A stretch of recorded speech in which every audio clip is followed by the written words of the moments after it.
Good morning and thanks for joining us on fox16.com and KARK.com. I'm Ashley King. We're also streaming live on our Facebook pages as well. And my co-host Robert Holt is also joining us right now. How are you doing, Robert? I'm great. I am awesome. How are you? Look, I put my jacket on again for I you. know, I see. You got dressed up for us, huh? Well, I just threw a jacket on over the t-shirt. Not bad, not bad. All right, so summer is just getting started, and right before we started this, you asked me a question about what happened last night. Yeah. We had the incident last night where, unfortunately, another individual was shot and several apparently were injured in that. And I was Yeah. just curious if you knew any more. Yeah, so what happened was last night there was a shooting on University. Police believe it was something that happened between two people in two different cars. And so there were multiple people shot. A 18-year-old, we just learned, Caleb Sykes from North Little Rock, he actually died. And two other victims have non-life-threatening injuries, and those victims are 17-year-olds and a 27-year-old. So now police are looking for a 17-year-old to question. So, it kind of just can't help but think, summer just started. Is this going to be the trend for our summer? Ashley, I hope not. You and I both, it breaks both our hearts when we begin hearing these things. Here it is summer. People are supposed to be enjoying their families, enjoying their time, and now, and how young we're hearing these people are. Yeah. It just hurts. Yeah, that's the thing, the 17, 18-year-olds are teenagers, and life hasn't even really begun, and this is what's happening. So, that's part of the reason we're doing this show. We're trying to start that conversation, keep that conversation going, trying to figure out how we can all be part of the solution as well. And so, that's the purpose of the show. Yeah, and so another solution that just this past weekend, I don't know if you saw it on the Facebook that I posted, but Cameron and I went with the Nature Conservancy. And the Nature Conservancy is looking to try to help young people get involved in nature and trails and all those kinds of things. And we took a bunch of youth up to the Kings River and did a float down the Kings River, and Cool. It was awesome. So Yeah. this is just another solution that people can get involved with the Nature Conservancy and get their kids involved and do all sorts of summer activities with them. Yeah, and those activities are important because that's what keeps people off the streets, if they're out there doing something active. And trails are easy. That's something easy that you can do. Go to a trail or anything out in Arkansas. Yeah, that's right. Yeah. That's exactly right. Get Yeah, them so active. yeah, so last week or 2 weeks ago, we talked about recidivism, and that's another, so what's crazy about this whole thing, this issue is just so multifaceted. It's going to take a lot in order to actually declare victory over violence. And so recidivism is something that we talked about last time, and we got a really good responses online. So this time we wanted to kind of keep that conversation going and talk about reentry and recovery. Right. Yeah, if you want me to, I can. Yeah, go ahead. Yeah. Anyway, I've got a great friend of mine that's here with us, Jason Bristow, and of course, when he comes up on the shot, there he is. There he is. He kind of has that Christly look, with the beard. You can't see his long hair, but if he walked in, you think, oh, wait a minute, I've seen that picture before. But this man has just been awesome in the reentry program field, in the recovery field, and dealing with the drugs and all those kinds of things in our community. And so he's with Freshly Renewed, and we're going to get to hear all about his good things. Yeah, perfect. So let's go ahead and get started then. So Jason, thanks so much for joining us. And first of all, I guess just tell everybody what exactly is Freshly Renewed. So Freshly Renewed is a faith-based nonprofit where we have recovery homes, we have ACC transitional homes, and also chem-free homes, and we also have an outpatient treatment center. And what we do is we take at the ACC homes, we'll take somebody that will parole to our program. They'll spend 90 days there. And we get them enrolled in our 5 are sober living homes.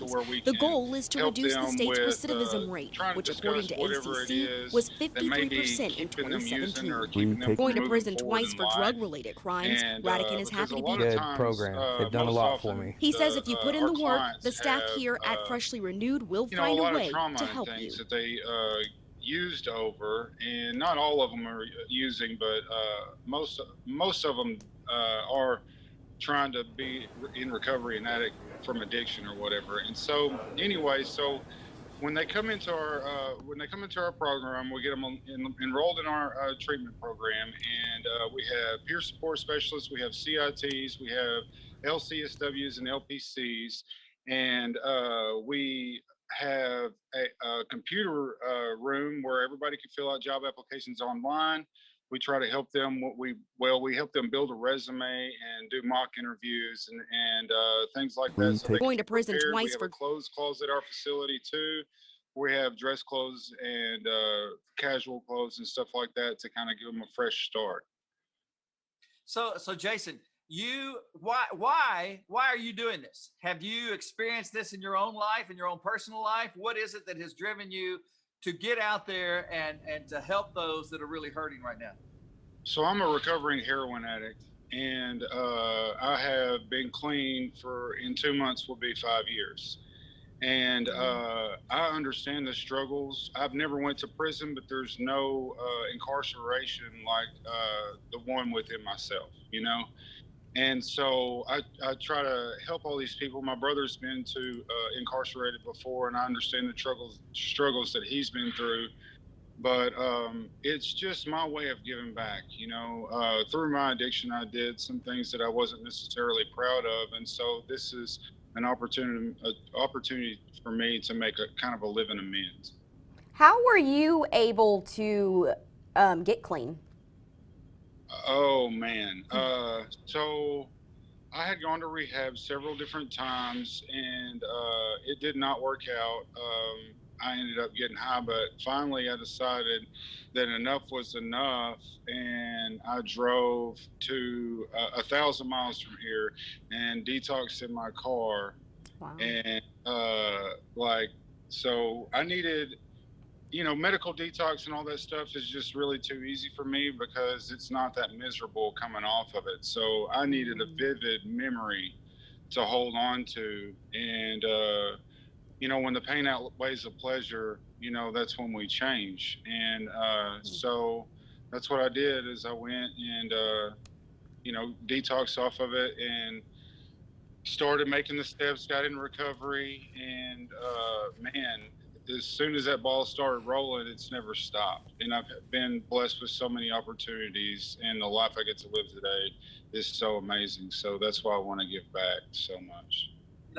Ashley and I have always wanted to be sure that we have individuals. I mean, we love our professional people, but we also want to have people on here that have actually lived it. You're not a professional, so to speak. You've actually lived this. And you said something that really struck a chord in me. You said you wanted to be sure that the pain was better than the pleasure, so to speak, and so do you think that is something that a lot of people who finally really get off of their addiction or get tired of going to prison, that's what they come to that realization? I believe so. Being on drugs or whatever was fun at first, and then it became the most miserable existence that I've ever experienced. And I think that once that misery gets so great, people often either go to jail and they have no choice, and then others have, just say, okay, enough is enough. And then they make the effort to do something completely different. Yeah, so tell us. Okay, so somebody needs to come in to see you. Are there goals? Is there a way? Yeah, like what's the process, right? Yeah, thank you. Yeah. What's the process? Absolutely, so the process would be they would come in before. So we were a self-funded business or whatever, but now, since we have this outpatient treatment center, we've been able to work with Eaton Insurance Agency, and they help get people insurance for, with if they have no job, they automatically qualify, all that stuff. So we work with them. So if somebody comes in and they don't have insurance, we automatically get them enrolled in insurance and stuff, and then they can come into our IOP program with no money down, and they spend uh 90 or not 90 days, I'm sorry, 30 days with going to our therapists, meeting with our CITs, meeting with our peer support specialists, asking all their needs, establishing, the goals and things, getting them prepared, taking them to get their driver's license, social security card, build their resumes, all of that stuff so that they are ready. And then we're filling out job applications. A lot of the people don't have computer skills, so we teach them how to fill out the job applications online. We do mock interviews at our facilities so they can see kind of how an interviews would go. They will meet with our CITs, and they will give them classes on, like, you know, uh, relapse prevention, things like that, but money management, all of the responsible things or whatever, for day to day life. And then they'll meet with our LPCs or LCSWs for whatever trauma that they may have experienced and try to help work them through that and develop the skills to be able to kind of process things in a healthy way. Yeah. So when this is for people who are getting out of prison and people who are, addicts and need recovery as well, right? Oh, absolutely. Okay. So the people that come from prison, they'll go to our ACC house. Their guidelines are set by ACC. Okay. And so they have a little stricter rules, house rules and life rules. And then, and so the Kim Free thing came about really because when somebody gets out of the ACC house, you have 90 days to be able to save up $1,500 to $2,500 to be able to get an apartment, furniture, lights cut on, and all that stuff. And it's not necessarily a realistic amount of time to be able to do that, especially with the population not known for being the most responsible. And so the Kim Free came about so that they would not be having no place to go. It's still a structured living environment, and the success rate's a little greater for them if they continue along that structured path. Yeah. Let's talk a little bit about the reentry, because I know I can't help but think about this shooting that happened last night. Their police are looking for a 17-year-old right now, and we don't know anything about this 17-year-old, but once you are in the system, especially as a teenager, it's difficult to get out of that system. So Absolutely. How important is it for reentry facilities like this when people do come out of prison? Man, they have a lifetime of bad habits. They have a lifetime of doing things that most people know what's right and wrong, they don't do. And to change their entire lifestyle and into being a responsible, productive member of society is just absolutely uncomfortable. And the people that work for Freshly Renewed, most of us are in recovery because we all can identify, directly with the struggles that they're going through. And then we can talk in a manner to them that they understand that we've been there. And because if you look at me and, where I live and all of that stuff now, you wouldn't think that I had ever been down that road. But when I talk to somebody about the struggles that I went through and how I've overcome them, then they understand, wow, this guy's the real deal. And if he can do it, I can do it too. And so we're able to encourage in a manner that some cannot. So are you right now, are you seeing a rise of fentanyl use in our community? Absolutely. We actually had a client that recently OD'd on fentanyl, and we have partnered up with several detox and inpatient facilities for men and women, and we automatically make a phone call and try to get them into a facility as long as they're willing to go. Yeah, knowing how dangerous fentanyl is, I mean, all of us know how bad fentanyl is. Absolutely. It's not rocket science. No. Why do you believe that we're seeing such an uptick in fentanyl use? Well, I guess fentanyl is cheaper and more readily available than heroin would be or pills would be. And it's very, very, very strong. And as a recovering heroin addict, when I, used a dose of heroin, the best dose was literally a hair under death. And so that's what you're trying to do, or that's the amount that you're trying to use every single time. And if you overdo it just slightly, well, then you've OD'd. You know. And they're taking that chance every time they use the fentanyl right now, especially what's out there on the streets now. Absolutely, absolutely, they are, and it's a dangerous thing. We do things to try to, prepare everyone. We have Narcan in all of our homes.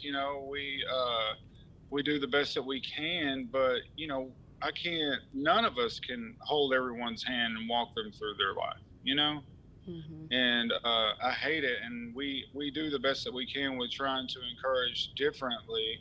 But as an addict, we find our comfort in chaos and destruction. And it's difficult, like I said, to turn a lifetime of that mentality into being a productive member of society. Yeah. So we are streaming right now on our Fox 16 Facebook page, a KARK Facebook page, and our websites as well. So we are getting some comments in and stuff like that. So we do encourage people, anybody out there watching, to send their comments in. So what advice would you have, Jason, for somebody, let's say I have a family member who is addicted to drugs. How can I help them?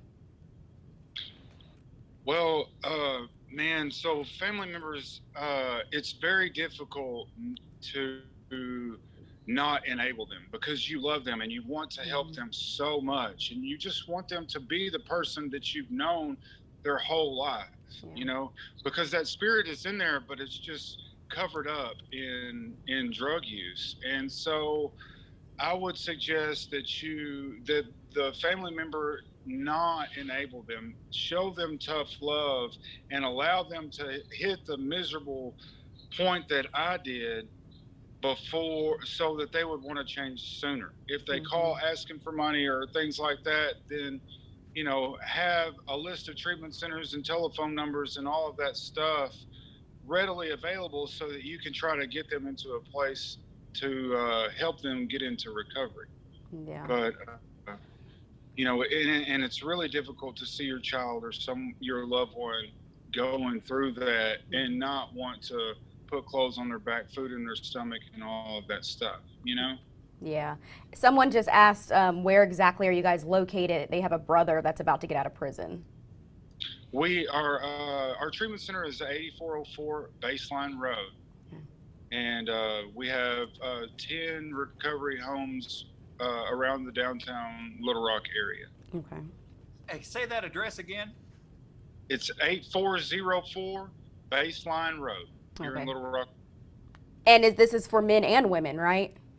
That's correct. If you have our telephone number is 501-663-0708.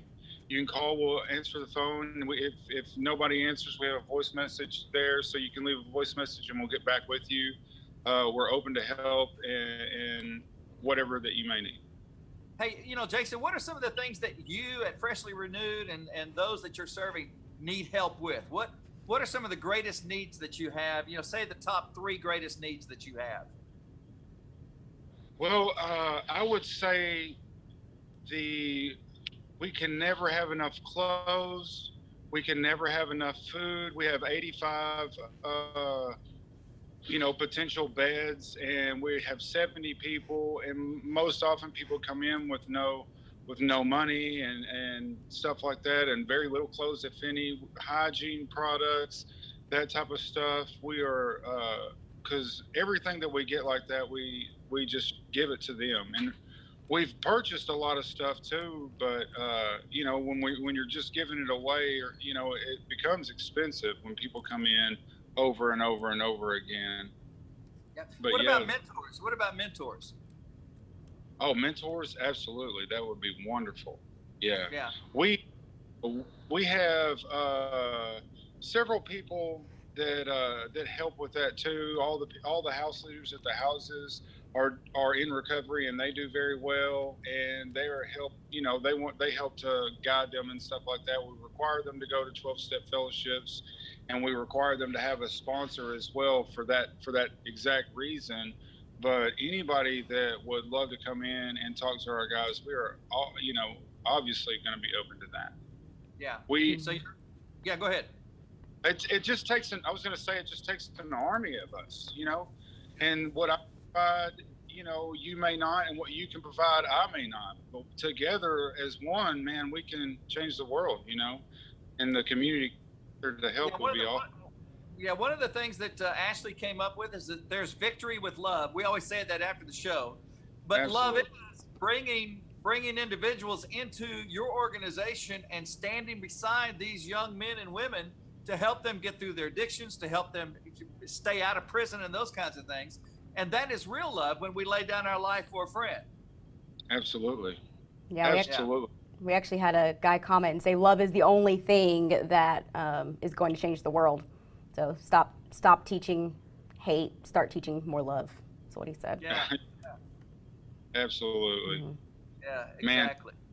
Man, I address everybody to the best of my ability with love, and somebody that's struggling, when they come to me and I just bring them into an office and I sit down with them and I try to discuss whatever it is and help them in that moment, and getting mad and frustrated because someone relapsed or whatever, I can beat them to death, but they already do that themselves. Like I try to show them an unconditional love. We as Freshly Renewed try to show them an unconditional love that they haven't experienced, and that's what makes the recovery process attractive. Do you guys? Oh, I'm sorry. Oh, no. Do you guys at Freshly Renewed are you guys able to go into the prisons and actually let people know that y'all are around for them? So because being an ACC transitional house, the prisons know of us already, and we talk to Jared Self about reentry stuff, and we attend the meetings and all that too, to where so we can all work together. Okay. Help. Well, what age group do you guys take? Any adult from 18 to however old. They're addiction does not discriminate, and so neither do we. Yeah. What's your oldest right now? Oh man, I'd say 60, either 65 or 66. Yeah. Ashley, you see, I mean, we got so much work to do. Mm-hmm. A lot.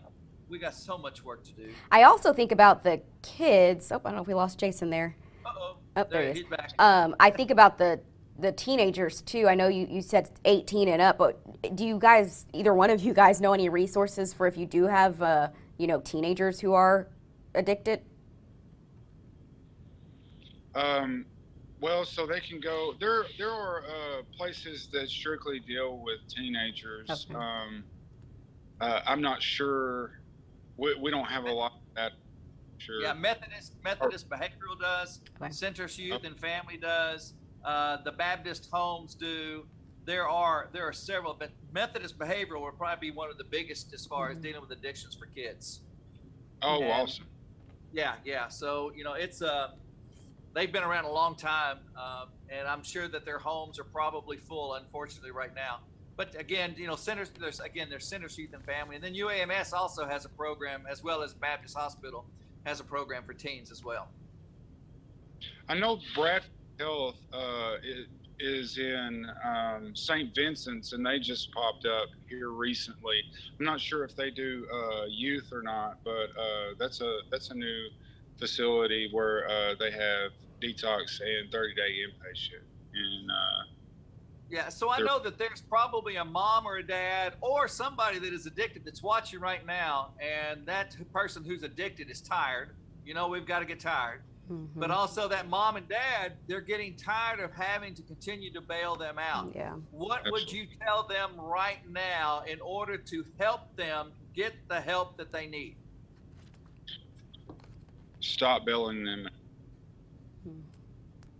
I mean, that's the hardest thing to do or to say, and no parent really wants to do that. But the more that you bail them out, the longer it will take them to hit a bottom, because they can always depend on you for their next fix. And that's just not, that's not okay, because they're taking advantage of you instead of getting the tough love that they need. Give them, if you're going to bail them out, bail them out of that lifestyle by putting them into detox and an inpatient somewhere. So you were an addict, so did you have family members that, you know, would always bail you out? Absolutely. Both of my parents were super enablers, and I experienced that. And I would take advantage and lie and all of that stuff to get my next fix. So I'm speaking from what I did myself. And it took me so much longer to reach that point of misery, you know? And because my parents love me and they want the best for me, and they want to see me out of that lifestyle, but they just helped me to continue further. I know we got just a couple of minutes. Actually, we got 4 minutes, but just a couple of minutes to close this out. Can you speak directly to that addict right now that's watching? Can you speak to that he or she that is watching right now?